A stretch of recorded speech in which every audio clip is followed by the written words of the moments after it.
ঘূর্ণিঝড় রেমাল ঘিরে পটুয়াখালীর পরিস্থিতি জানাতে এবার সরাসরি যোগ দিচ্ছেন সহকর্মী মুফতি সালাউদ্দিন। মুফতি, আমরা যেমনটা জানি যে পটুয়াখালীর উপকূলে আঘাত এনেছে ঘূর্ণিঝড় রেমাল, তো এখন সেখানকার অবস্থা কি এবং ক্ষয়ক্ষতির ব্যাপারে কিছু জানতে পেরেছেন কিনা জানাবেন।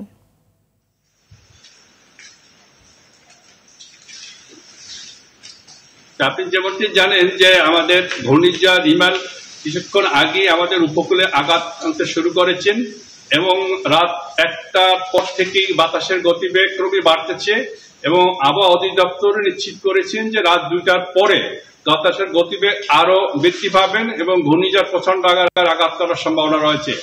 এদিকে জেলা প্রশাসন, উপজেলা প্রশাসন বিভিন্ন আশ্রয় কেন্দ্রে লোকজনকে সরিয়ে এনেছেন এবং এ পর্যন্ত আমরা যতটুকু খবর জানতে পেরেছি প্রায় 50,000-এর কাছাকাছি লোকজনকে জেলার বিভিন্ন উপজেলা এবং ইউনিয়নের আশ্রয় কেন্দ্রগুলোতে তারা আশ্রয়স্থল দিয়েছেন এবং গবাদি পশু অন্যান্য মালামালও তারা এখানে আশ্রয় নিয়েছেন বিভিন্ন লোকজন।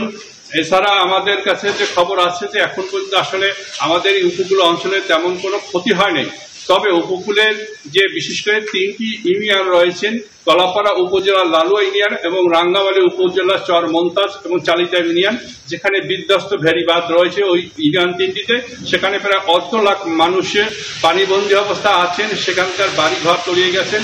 ওই এলাকার কয়েকজন লোকের সাথে কিছুক্ষণ আগে আমি যোগাযোগ করেছি, তারা আমাকে জানিয়েছেন যে সেখানে 8 থেকে 9 ফুট পানি বৃদ্ধি পেয়ে তাদের বাড়ি ঘরে পানি ঢুকে গেছেন। লোকজন ওখানকার আশ্রয় কেন্দ্রগুলোতে এবং বিভিন্ন পাকা ভবনে তারা আশ্রয় নিয়েছেন এবং তাদের মালামাল সবকিছু ভাসিয়ে নিয়ে যাচ্ছেন। বিশেষ করে পুকুর এবং ঘেরের মাছগুলা ইতিমধ্যে তারা ভাসিয়ে নিয়ে গেছেন। এই ছিল আমার কাছে ঘূর্ণিঝড় রিমালের সর্বশেষ খবর। জি, আপনাকে ধন্যবাদ।